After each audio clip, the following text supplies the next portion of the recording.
What's up, One Nation baseball fans? Kyle Haney and my guy Quinn Madden. We're hanging out at Fox Field after two one-run victories. Quinn, let's talk about the wins first. I mean, how tough is this team, man? You guys win the first game 9-8. You end up blowing a lead in the second game, but you storm back and then walk it off. You know, what I've learned is this team never gives up. They don't call us the cardiac kids for no reason. You know, O'Kelly and I got in the dugout and we said, we ain't losing. We ain't losing. Like, we're staying this game. We ain't giving no games away. So what we did was we rallied. We got little Joe on. We drew a walk, had a bunt for a hit, and I knew right there, I said, we're going to win this game. Well, tell me about the resilience and the toughness of this team, because you have lost some games this year that you probably thought you shouldn't lose. So just tell me about how tough this team is, how you keep coming, you keep grinding every day, and how much fun it is to be a part of this team. Yeah, so a lot of it was just kind of realizing, you know, baseball, you know, the ball isn't always going to bounce our way. You know, even with the losses, you know, the wins, everything that happens, you know, we all know it happens for a reason. It's all about how we're going to respond. So we've been really focused on how we're going to respond instead of dwelling on things and just being able to move on from the failures and, you know, celebrate the victories.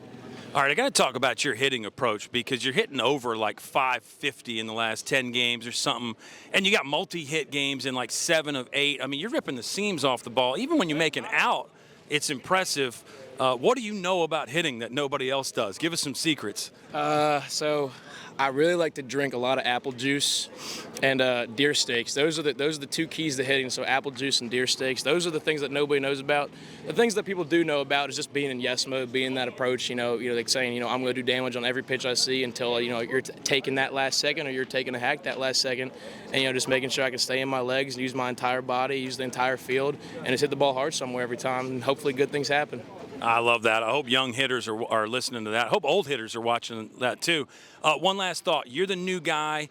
I know everybody's welcomed you with open arms, but give us a couple guys that have really stood out as far as welcoming you into the family. I mean, I know Morotsky's going to be up there, but give us a few more. So some guys that really welcomed me into the family was definitely Bryce Demery, who reached out to me via Instagram DM before the season even started. Not with a hello, not with a welcome to have you. It was, what song do you want to sing for karaoke? And I knew right then and there, one, I was going to like Bryce. Two, I was going to like this team. So, you know, it's great. You know, being a new guy, I wasn't really sure how I was going to come in, but coming from a school, a junior college where we would have mid-year transfers, you know, I kind of knew how some guys did it right, some guys, you know, happened to do it wrong. And, you know, just being able to come into a family like this, you know, following such a big season last year and be accepted as one, you know, that was a big factor, and just a feeling, you know, at home. And, you know, I love it here. I love that. I mean, he summed it up. Quinn Madden, great stuff, buddy. Hey, we'll see you again Tuesday. Lynchburg hosting the Methodist Monarchs in non-conference action. Hope you can come check us out at Fox or on LHSN.